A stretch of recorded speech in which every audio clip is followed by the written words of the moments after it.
I'm Tyro, man. I'm at GraniteCon. I'm talking to one of the owners, one of the organizers, Chris Proulx. How you doing, Crew?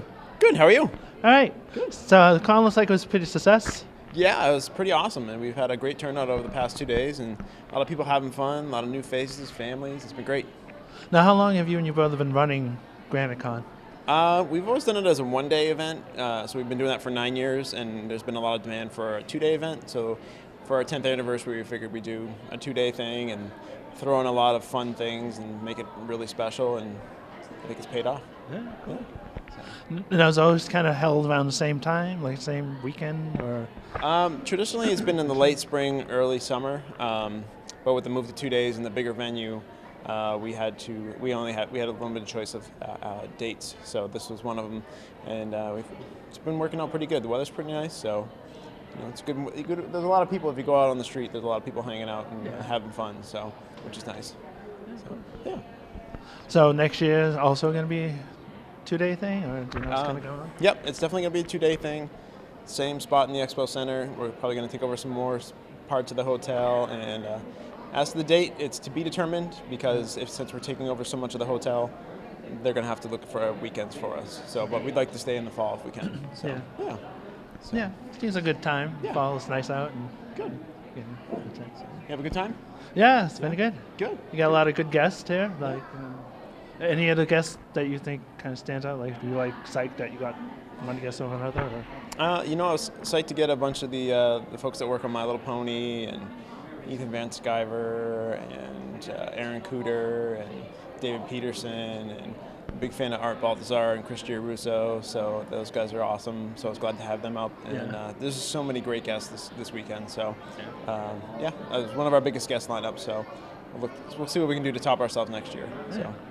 So if people want to check out the con for next year, it's granitecon.com. Granitecon.com, and we're also on Facebook and Twitter. So update those more often than the website. But those are the places to find us. So. And you guys also run Double Midnight Comics in New Hampshire, right? Yep. Double Midnight Comics in Manchester. We're about 5 minutes from the con. So so people, if you're in Manchester, come see us.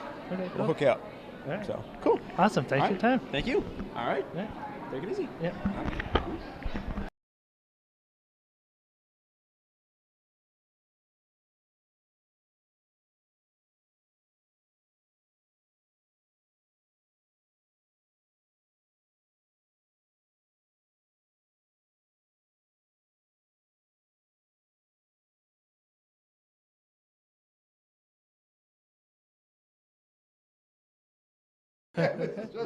Hi, I'm Tyro Man, and I'm here at GraniteCon, and I'm talking with some of the voices from the Animax. Can I get you guys to introduce yourselves? Well, I'm Jim Cummings. And I'm not Jim Cummings, but I'm Jess Harnell sitting next to Jim Cummings. How cool is that? And hello, nurse, or handsome red-caped devil. I am Yakko Rob Paulson Warner. Nice to see you. How about that, huh? Cool. So how many conventions a year do you guys do? Do you go to a lot of conventions? Not too many, but I'm at this one. Yeah, exactly. Most of them won't let us in. We show up, we say who we are, and they say, well, in that case, hit the road, buddy, and that's as far as we get. But today we snuck past security, and we're talking to you. Yeah, I actually have been doing quite a few, and this year I will have done probably 12. And number. I love doing them. It's just such a pleasure meeting everybody. Speaking of podcasts, have you heard of Talking Tunes with Rob? The best Why, he's cartoon here podcast now. in the whole Why, wide look. world. Thank you very much. We're in luck. He's here. This is him. Wow, cool. Yeah. See? And we talk tunes because this is what we work on. Yes. Jim and Jess have both been on my podcast, which is available on iTunes. One of the best on there, folks. It's, if you like cartoons and you like voice actors, everybody who has literally been the voices of all of your childhoods are showing up because we love our boy Robbie. And it's digital because we don't show up on film. Yeah. Yeah, we're like vampires in that way. That's right. So what's the first what was the first job you guys got? Like what? The first For me, it was I was Lionel the Lion on Dumbo's Circus on Disney Channel. That's right, he told me that once. On Disney Channel, they started up their own channel. Come to find out. And it's apparently he was working out for these kids, and it's still going. That show's not on the air anymore, but apparently Disney's doing okay. Lionel wasn't so lucky, but Lionel, Disney's kicking ass, basically. yeah. Is what it is. For myself, my very first job was doing Brer Rabbit for Splash Mountain, the ride at Disneyland and Disney World, and then I got on to doing Roger Rabbit, and my first cartoon ever was a little show called Darkwing Duck that starred a guy named Jim Cummings. Give us a little Darkwing Duck, Jim. Well, I am the terror that flaps in the night. See, I told you so. Stuff like that. What about you, Rob? The first cartoons I did were G.I. Joe and Transformers in 1983. And he hasn't stopped 30 since. years ago. Yeah, I was Snow Job and Tripwire and I don't even know. He was also 6 years old, folks, and so just to show thank you. you. Thank you. I was 6 years See, I was suck butt, but they. Good night, everybody. They wouldn't. Well, I oh thought wait, it you was can't suck say butt. that on pods. It's a good thing we're pod people, but. Pod people. It's all right. Soylent Green, it's people. Yeah. Throwing that out. I know, yeah. So you guys were talking a little bit earlier how like during read you'll be doing different characters. Is it easy to slip up and like if you're supposed to do one character you're doing the other voice by mistake? Like does that happen? I generally end up doing Rob's voices and he does mine, and then we all just split the money at the end of the day. Yeah, well, I said, Jess, you can do my voices, I'll take your checks. Yeah, that's right. No, It's yeah. Mo business. That's It's right. about the money. You know what's funny, man? It's That's sort why I of wear a become trust. second nature. I mean, I learned very early on because I was on Animaniacs and I sat next to this fella right here, and he played Yakko and Dr. Scratch and Sniff, who was the peace psychiatrist to the Warner Brothers, and he used to do pages of dialogue with himself, and I just thought this is probably something I should be equipped to do. So I went home and did a lot of homework, but I learned it from listening to him.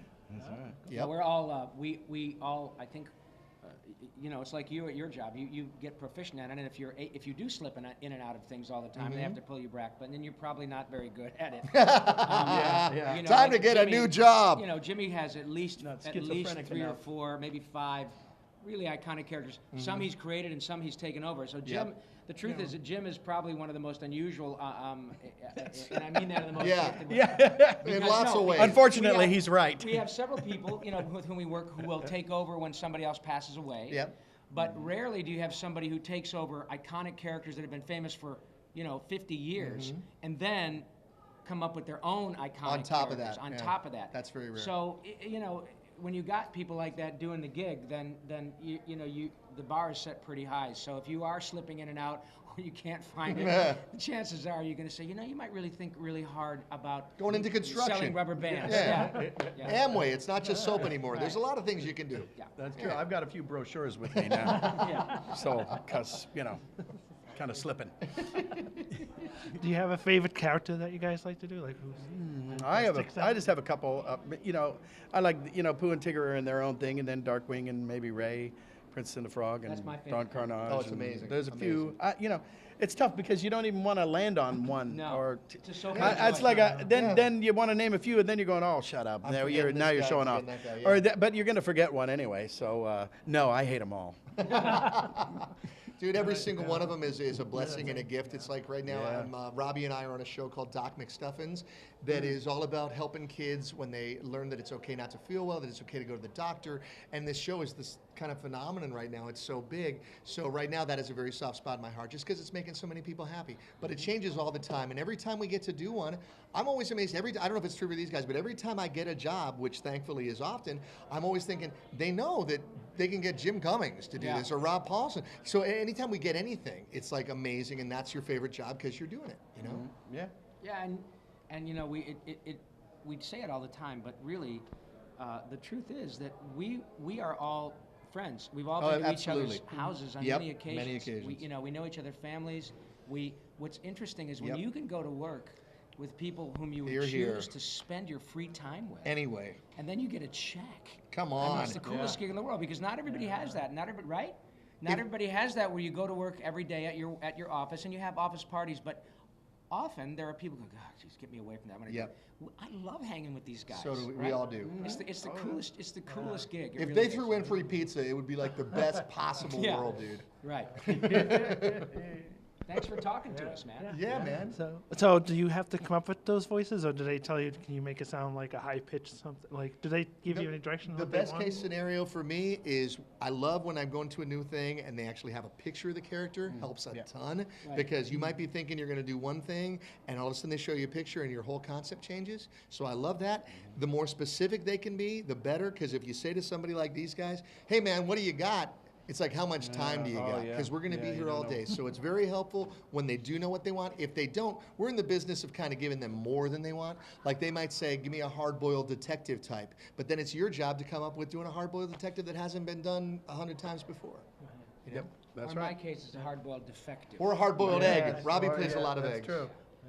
All right, can I just get a quick bum for our show? It's called Tyro TV. Tyro TV? Yeah. All right, what do you want to do, Robbo? Well, why don't we just each do one? Yeah. Can you Okay. focus on each? That way we can. Yeah, well, give let's you do two. one Yes, indeed, individually. That's yes. a beautiful idea. Yeah. Don't forget to remember, this is Jim Cummings, and you're not, and this is Tyro TV. Stuff like that.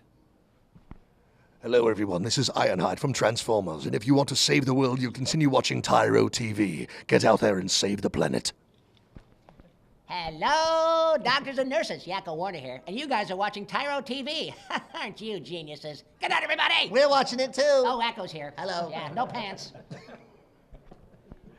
Great. Thank you guys very much. Appreciate it. We've scaled Appreciate the heights it of very much. adequacy again. Nice meeting you.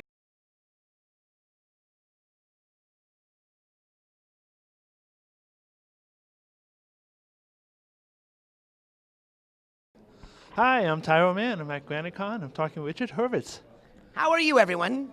So how you doing today? How's the convention been going for you? The convention has been wonderful. The people here in New Hampshire, so wonderfully kind and generous and fun. Oh, cool. So what are you working on right now? Like what's... I'm doing a lot of video games. I've got a new Skylander game coming out. I just did a pilot for Nickelodeon called Super Macho Fighters. Here's my good friend, Mr. Rob Paulson. Hang on a second. Oh, thank you. It's my makeup person, Mr. Rob Paulson, ladies and gentlemen. See? Okay, good. Go. Go and Action. So yeah, we're doing that. I love him. Yeah. I'm Super Macho Fighters, and I do some recurring voices on a show called Fish Hooks for Disney, and I did another one called Kick Batowski, where I played the character of Mouth. So things are going well. Yeah, cool. What would you say is your iconic voice? Oh, well, I think most people remember me from Invader Zim, but a lot remember me from Billy and Mandy. Yay! And a lot remember me as Daggett from the Angry Beavers. Ooh, Spooty Beaver. Those are probably my most iconic. Do you have a favorite of all? You know, people ask me if I have a favorite one, and I really don't. I love them all because they all represent a certain time in my life, and every time I was playing in that character, that one was my favorite at the time. So, and they're all a little bit a part of me, so I can't choose my favorite. It's like Sophie's Choice. Yeah. Yeah. So you do a lot of conventions, or? I do a lot of conventions. I traveled the world doing conventions. Australia, Calgary, all the states, mostly every state I've been to that has conventions. I travel a lot with my friend Ricky Simons, who plays the voice of Gurr on Invader Zim. So we sometimes we're booked as a team. Oh, Yeah. cool. So you're a big singer, I hear. I am a singer, yes. I love to sing. In fact, if I could get my friends... I'll invite my friend over, Mr. Jess Harnell. Ladies and gentlemen, Mr. Jess Harnell. Oh, no, listen, I Yes. can't possibly There's say no, that. please, Richard please, Horvitz is no. here. Ladies and But- gentlemen, yes. my favorite living jukebox, Richard Horvitz. Yes. And we're all singers. My Yep. friend Quentin Flynn. There's Quentin Flynn. We're gonna. They just asked if we sing because they heard us singing. God. Yes. Well, And, we don't, but he does. I don't. You know. What would you like to hear? We can do anything. Pick something. I don't know. Pick one of your favorites, Rich. What are your Yeah, which one of your classics? favorite? Yeah. I got sunshine on a cloudy day. When it's cold outside, I've got the month of May, where I guess you say, what can make me feel this way? My girl, talking about my girl. We'll see you all at Granite Con. Cool. All right. Thank you very much much. for your time. Thank you.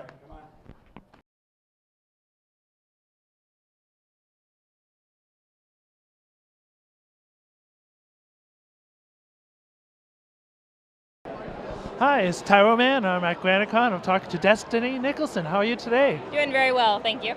How's the con been going for you? It's been going really well. I'm really enjoying it. This is my first Granite Con, so it's nice, kind of a different atmosphere for me. So would you say now that cosplay is like a new profession? I think it is becoming something of one. I think it's more so it's just widely accepted now to kind of be nerdy, so a lot of people are able to take their hobbies further and really explore that and do something they love as a profession instead of, being stuck behind a desk. So it's kind of cool. Yeah, because I know like Sci-Fi has that new cosplay Heroes. Yeah, there was a new show, Heroes of Cosplay, so it's definitely been put more in the spotlight and highlighted lately. So it's really, really, really awesome for those of us that really enjoy doing it. So, do you have a favorite character that you like to emulate? It's really hard to say because each new costume that I make kind of becomes a favorite because it's new for me, and the people that follow my work, they get excited about it. So I think each new one that I make becomes like a temporary favorite. But one that I love to portray is actually Harley Quinn. She's just a favorite character of mine, and I love her costume in Injustice. It's very daring, but it's still got a little bit of the classic Harley, so I like it a lot. Which costume is the hardest to put together? That's another hard question to answer because, they're all challenging in different ways. And some of the most simple stuff, you may look at something like a White Phoenix costume and go, oh, it's just a bodysuit. But, you don't know that there's inverted V-seams and all these things that take so much time. So it really just depends on the character, what's the hardest, and yeah.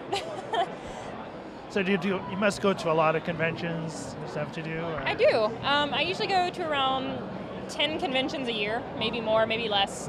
I have a few select favorites that I like to go to and make sure that I go to every year.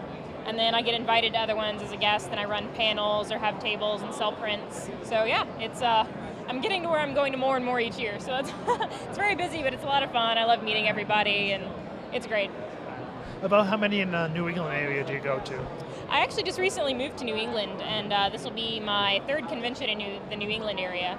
I've been to Anime Boston. This is my first Granite Con, and I'm going to Rhode Island Comic Con soon. So yeah, just a couple up here, but it's nice getting to explore a new area because I'd been to so many down in the South because I'm from Atlanta.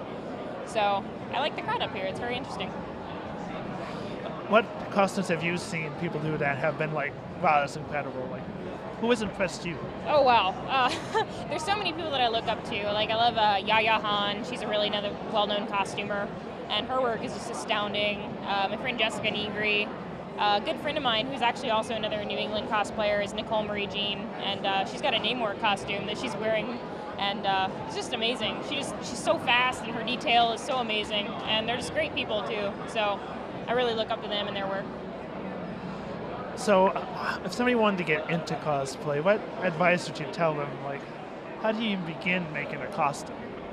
The thing that I tell everybody is to first, make sure that whatever you start with is something that you really love and that you have a passion for, because it makes the entire crafting process easier if it's something that you're really, really into. Google is your best friend. Because everybody starts somewhere. I've been sewing for a long time, but all of my fabricating skills, casting, sculpting, all of that I learned just kind of on my own by looking things up on the internet or reading books. So just make sure you're having fun too with whatever you do. That's the main point. The minute you start doing something for money or attention or fame, it's like, don't do it. Do something because you enjoy it. And don't be afraid to ask questions from people who are experienced either, because we don't bite and we like it. So yeah, have fun and don't be afraid. Start small too, because sometimes I tell people, if you start with the more expensive materials and you mess up, yeah, that's a lot of money. It's a lot easier to replace craft foam than it is to replace expensive thermoplastics. Yeah. What's the hardest material to work with? Hardest material to work with, for me, personally, is faux fur, something like this. Okay. Because you have to actually separate and pull the fur apart to actually be able to stitch down through the netting of the fur. Or leather is another one, or thicker materials. Spandex. Spandex is very fun to work with because you have to zigzag stitch it so that it moves with the stretch of the fabric, and it's kind of a pain to get in the sewing machine. So yeah. So do you have a website if people want to check out your costumes? I do. I actually post most of my work on Facebook, and that's facebook.com/official Destiny Nickelson. Yeah, and this is yeah. So yeah, I post most of my work on Facebook, and I have all of my other website links to my store and Twitter there. Well, thanks for taking time to talk to us. Hope you enjoy the rest of your con. Thank you.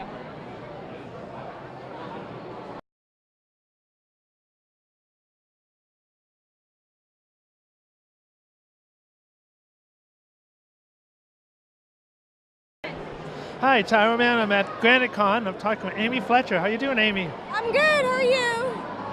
So you're a cosplay person. You do artwork. Like, what are you selling here at the convention? I'm doing my mermaid artwork, and as a gimmick to get people to buy my mermaid artwork, I make up mermaid costumes, and this is a brand new costume that's being debuted here at Granite Con. Now you go to a lot of conventions, right? Yeah, I try to make it as many as I can, but you know, we do try to keep busy with this too. So how's the convention going so far? A lot of business? It's going good. It's going pretty good. I've had a lot of people come over and like they recognize me from the steampunk mermaid costume that I've been wearing past couple conventions. So that was a big surprise. And everybody's been great. There's a lot of wonderful fans, and it's just been a really awesome time. Now, how did you come up with the this costume design idea? You know, I just really like sugar skull motifs, and I wanted to imply it with my mermaid awesomeness, and this is what happened. So what would you tell people if they want to get into cosplay? Like, how should they start getting into it? I would definitely say, like, do your research, you know, figure out what materials you'd want to work with, what would work best, and just have fun with it. Don't worry about other people or what they say. That's not important, you know. If they like it, they like it. If they don't, they don't. Do what makes you happy. That's the biggest thing that I tell people all the time. If you're having fun, awesome. That's what counts. And you're sharing a table with Eric Cotter. How you doing, Eric? Doing good. How are you? Now, what are you guys what are you trying to promote here? Well, since Amy does all the cute stuff with the mermaids, I decided that I had to do something a little nastier and pick, you know, I did Grim Reapers. So I take all pop characters and turn them into Reapers. Mostly villains right now, but there's a few anti-heroes that are worth doing. Now, do you guys also have a web comic? It's Gothic Fire? Gothic Fire is the web comic that we do. Comes out once a month. You know, she's a woman who was wronged in a past life and is now a ghost who has to right the wrongs of you know, other people, you know, to fight evil and stuff like that. How's that comic going? So far, we've gotten a lot of positive response to it. You know, actually, probably our more popular one is probably the Ghost Kitty. These are based on incidences that actually happened in our apartment. We have a photo of what would be a ghost cat that has showed up in our apartment and has caused like all sorts of mischief. So, you know, we decided to, you know, just really show off like the weird stuff that happens in our apartment. Well, thank you. Enjoy the rest of your con. Thank you.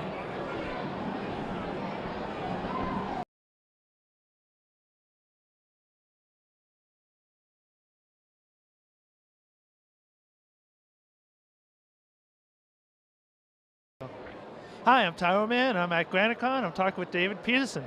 How's the convention been going for you, sir? It's been good. It's been good. Now, how long has Mouse God been going on? I started drawing the first issue in early 2005, and the first issue was self-published in 2005, and then came out nationally through Archaea in 2006. Now, what's kind of like the inspiration behind Mouse God? Like, how did you come up with the idea? I like animal stories, and I draw animals better than people. I just really like the idea of doing something like Wind in the Willows or Aesop's Fables, but on the scale of, and with the intensity of all the D&D adventures that I used to play when I was a kid. Over 10 years now. 13? 13 No, years. a little less. It's like 8. 8. Yeah. So for 8 years, what kind of epics have happened? Like, who are the main characters? Like, I know it's the mouse, but like, what are their names? There's kind of 3 main characters at the beginning: Saxon, Kenzie, and Liam. Saxon and Kenzie are meant to play off of each other. Saxon is brash and bold and he leaps before he looks. His name, Saxon, means sword. He has a sword. He has a red cape. He stands for aggression, and he's hot-headed. Kenzie has a blue cloak, is calm, rational, thoughtful, comes up with a plan, is probably slow to a fault in the same way that Saxon is too quick to a fault. And the two are meant to balance each other out. They work well together, both for conversation disagreements, but also that they actually function in the world that way. And then Liam was a young character, brand new to the Mouse Guard, and meant to be the reader's introduction. So as Saxon and Kenzie are explaining things about the world and the Mouse Guard to Liam, they're actually explaining it to you, the reader. From there, I've had more characters spin off, and one of them was a mythic character who is only known as the Black Axe, and we get to see him on a very, pardon the term, human scale. We get to know the mouse behind the legend a little bit in one of the books, and then I just released a whole hardcover called The Black Axe that's a prequel that explains all the myth behind the character and how he became that myth.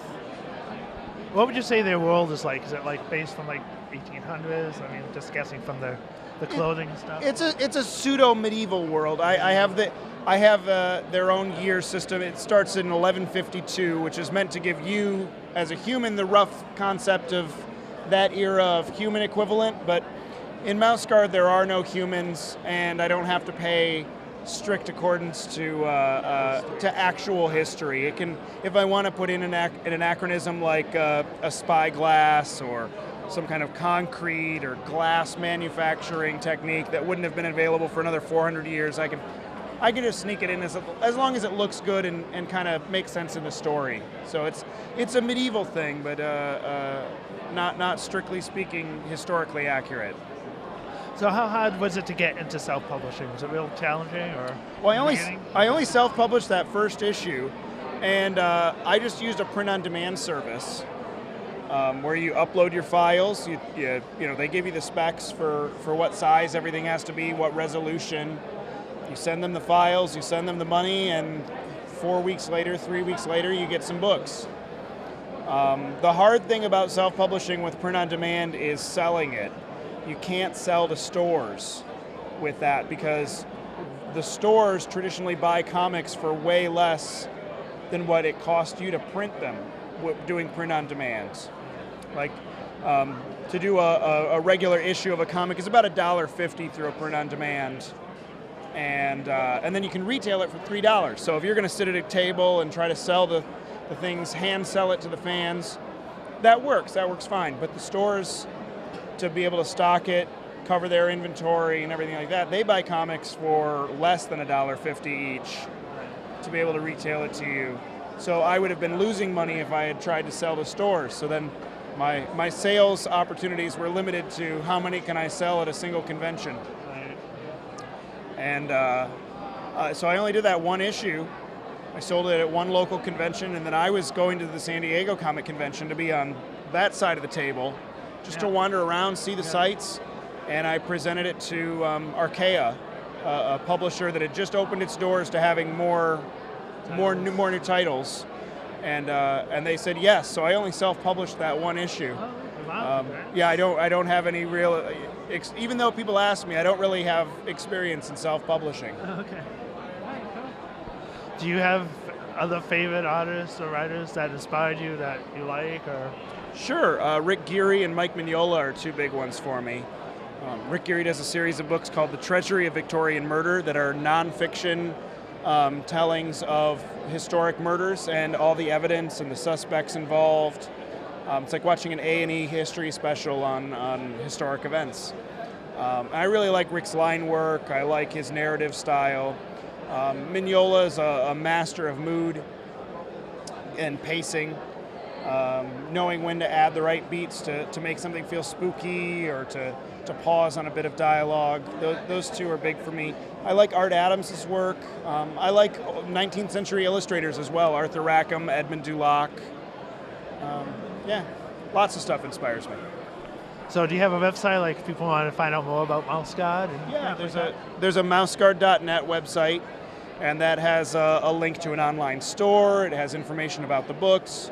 It has a link to my blog. I do a weekly blog where I do process posts about how I created certain stuff. Some of it's for Mouse Guard, some of it's for other things.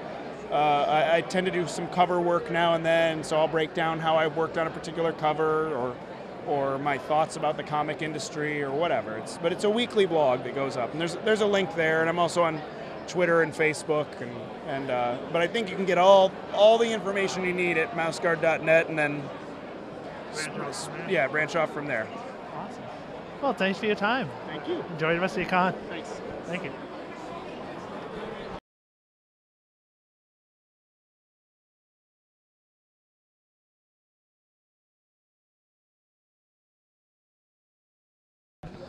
Hi, I'm Tyro at Granite, and I'm talking to the Dome.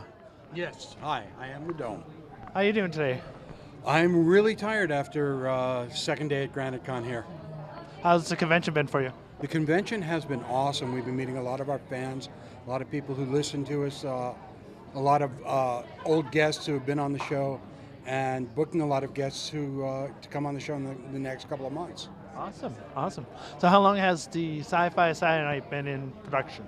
Sci-Fi Saturday Night has been on the air for 7 years. We started out on Clear Channel, on terrestrial radio, until Clear Channel realized they had a science fiction show. And once they actually figured that out, they fired us, which was probably the best thing that ever happened to us, because we moved to the Intertubes, and we've been there for 5 years. We just had our 200th show on the internet, and not having a corporation breathe down our neck has been the best thing that ever happened to us. Awesome, great. So who's like the biggest name that comes to mind when you think of your interviews for the podcast? Well, it depends. If you're talking actors, Amber Benson from Buffy the Vampire Slayer, Lance Hendrickson, Doug Jones has been on the show 2 or 3 times.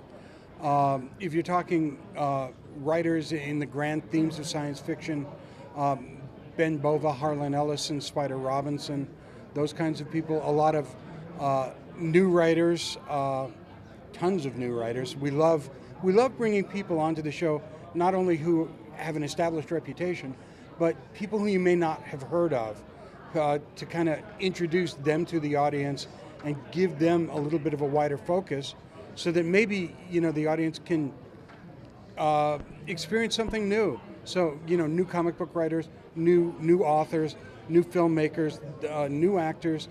We had the entire cast of the FearNet horror sitcom Holliston on, and they were just hilarious and a lot of fun. We've become really good friends with them. And on top of that, we hop from convention to convention to convention. This is our 3rd convention this year. We have 3 more. So we get to meet new people each time, each place we go. How big would you say your viewership is? At least 3. At least 3? We have at least 3 people who listen to us, and they're very loyal followers. Loyal Beyond that, I don't know, but I can tell you that we've had hits from people in China, in London, and in South America, which scares the hell out of me. I have no idea how that actually happens, because when you're on the internet, I guess you can get us anywhere. And that's what makes it nice.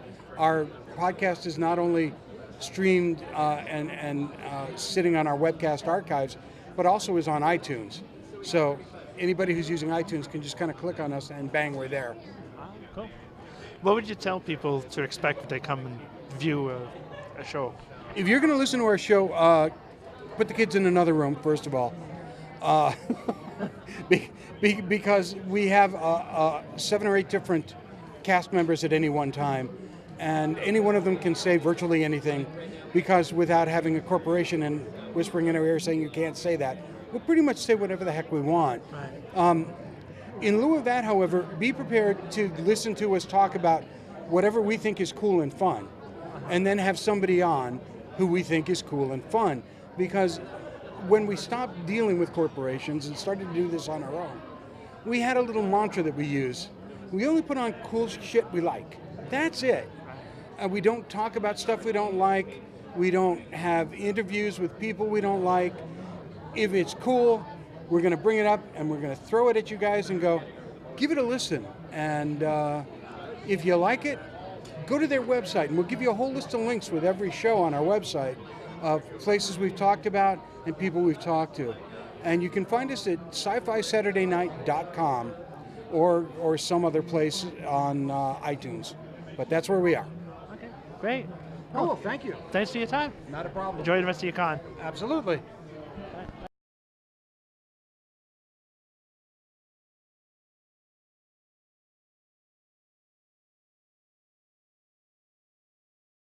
Hi, I'm Tyro Man. I'm at Granite Con. I'm talking with Bill Tucci.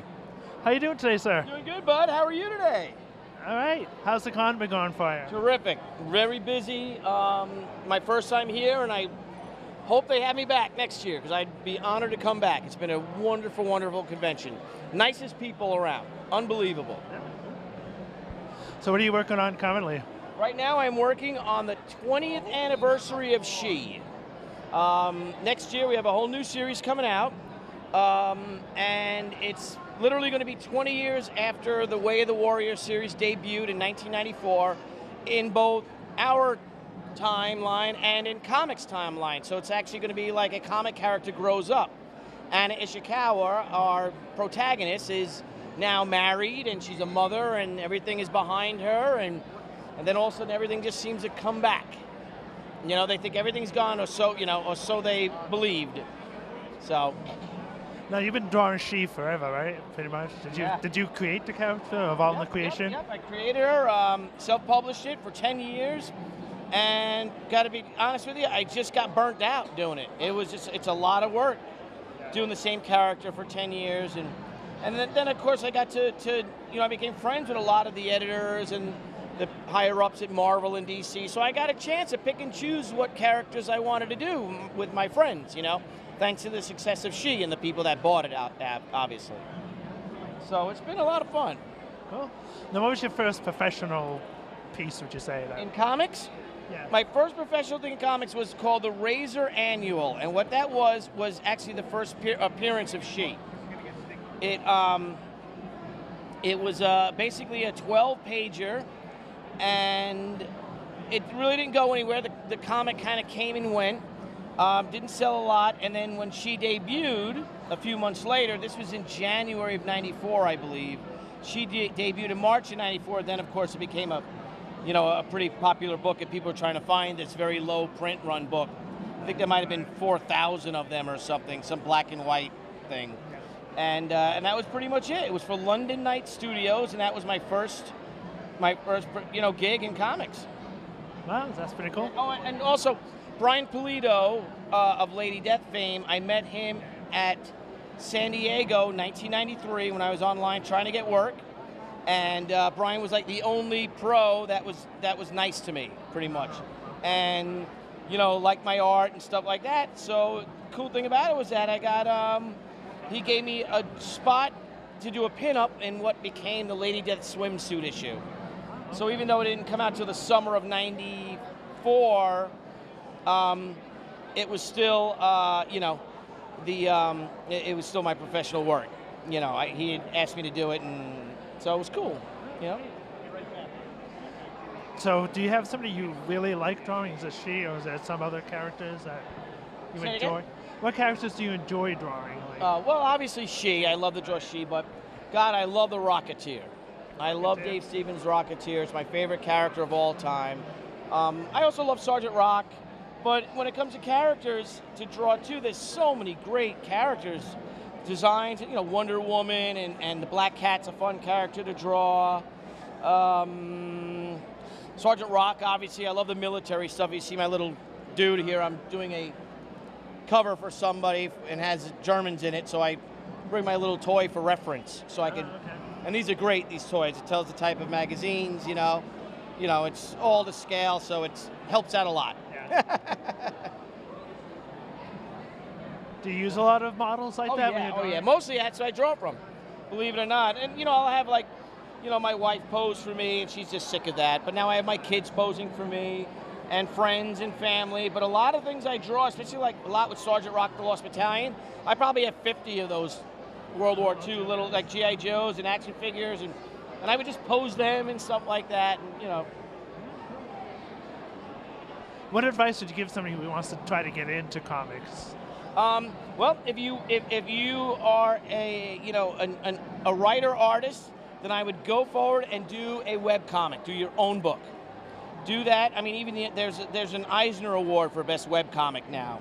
I would do that, pursue that. If you're not a cartoonist, if you can't draw, then I would hook up with an artist who can, and come up with a character together, or introduce them to the character you have in mind if you're just a writer, and give that person a percentage of it, and start to develop a web series. Because the cool thing about that is the biggest cost in publishing is printing a book, but you eliminate that. Yeah. So it's pretty, so that's cool. You don't need that sort of thing. Very cool. Well, any last word for our viewers? No, just thank you for having me. I'm very happy to be here, and please, 2014, the whole new series, new characters, everything like that, and thank you very much. Oh, do you have a website that people could check out? Yes, I do. Getting back, my one website is apostlearts.com, and what that is that's for our book, A Child is Born, which is the Christmas story, the retelling of the Christmas story that I did. And our new hardcover's coming out, and it'll be in stores next month, well, in November or late October. And we've won a lot of awards with it. No, we haven't won any awards. Yeah, we did. Yeah, we won the Christian Small Press Book of the Year for it. So that's pretty cool. And but we've got a lot of great reviews for the book, and it seems to be really taking off. So, and then I also have my BillyTucci.com. Okay, great. Okay? Well, thank you for your time. Do appreciate it. You got it, buddy. Good to see you.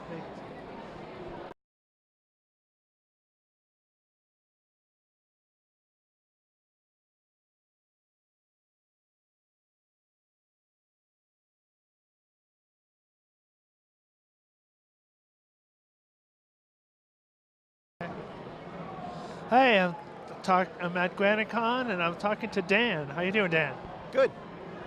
So, is this your first GraniteCon, or have you been to these before? I was here one other time. I think maybe last year or the year before. Do you go to a lot of local conventions? Yeah, usually in the New England area and some of the rest of the East Coast. So you're a freelance artist, or what are you working on right now? I'm a freelance artist. I do commissions for fans, sketches, trading cards, posters, t-shirt designs, just kind of a mix of everything. What's your best piece, would you say? My best piece? Do you have a favorite? As soon as I get done with something, I kind of want to move on to the next thing and not look at it, because I just start to see mistakes that I thought, oh, I could have done this a little bit better or whatever. So I always try to make the next piece better than the last one if I can. Do you have a favorite artist that you really like? My favorite artist is probably Bernie Wrightson. He does a lot of horror stuff, and he did some Frankenstein stuff in the 70s and 80s. And a lot of current comic artists I like too, but that's like my favorite since I was a kid. Well, so how long does it usually take you to get a piece done, generally? Depends on the detail level. If it's just a single character, like an hour, but if it has a very detailed background or multiple characters, it could take a lot longer. It depends what, is involved. All right, well, I hope you have enjoy the rest of your convention. I hope it's going well. Have you had a lot of business here, or a lot of people stop by? Pretty good. Good day. Great. All right, cool. Well, thanks for talking to us, and hope you enjoy the rest of your con. Thanks.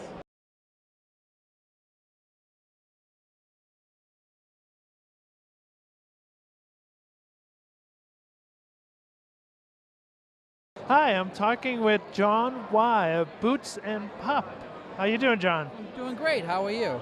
I don't know. How's the convention going for you? Awesome. It's my first time up here in New Hampshire, and it's been a great time. A great showing of folks coming out to check out the show, and really been good. Cool. So what is Boots and Pup about? Boots and Pup it started off as a webcomic in 2005 about two best friends. Boots, the tall guy, and Pup, the little guy, who's probably right there. So these guys ended up from different walks of life. Odd couple in space, I call it. Little guy drives the big guy crazy. Big guy, Boots, tends to recover at the end of every episode, and it goes into something else. There's a lot of adventure. It's very kid-friendly. I have, right now, 4 issues of the comic book which are out this year, and online at bootsandpup.com, we have about 156 of the old webcomics, and it's all for free to read online. And so, yeah, that's my story. It was mostly primarily a kid's book, though, right? It's just like well, no, and I say that with all the best intentions. When I was a child, my dad introduced me to his Donald Duck comics, his Donald Duck, Uncle Scrooge, the Mickey Mouse, and so I didn't really get introduced to Spider-Man and Captain America until later. So this was something that he would read as an adult, and he still as an adult reads, and I started to read, and I just found such a great adventure going on in these books that I wanted to build a universe similar to what they had there. So I write it as something I'd like to read, as well as for kids and for adults. So it's very accessible. It's not, although kids love it, it ends up being what kids are drawn to, but the humor definitely has it on the adult side. I like to pay homage to certain things that I like growing up, movies and such you'll see throughout it. Thank you. And what's the website again? It is bootsandpup.com, and it's out there. And there's also a cartoon on YouTube you can search out as well under Boots and Pup. Oh, okay, great. Thank you. All right, well, thanks for your time. Thank you very much. Enjoy the rest of your con. Thank you. You too. Well, a song about never saying never and never being told what you can or cannot do. This is one of us.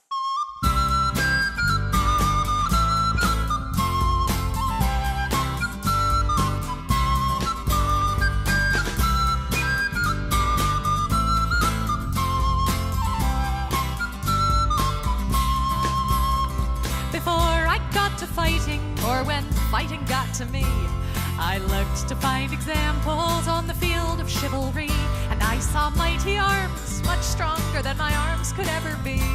So I thought perhaps that field was not for me. But still I stayed and watched the fighting till one figure stood apart, in armor newly fashioned and a helm more pot than art. But each blow was thrown with honor and the lightness of the heart.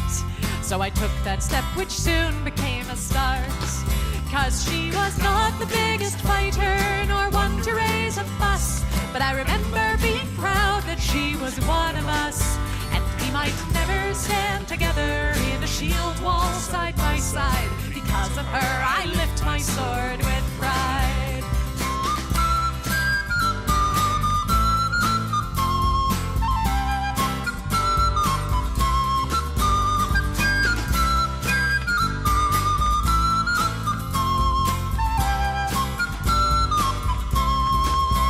She was ladylike and lively, not the type you would expect, with a braver heart than many and a slot shot to respect. And I guess she'd once decided this was where she'd like to be, and I thought if she could do it, why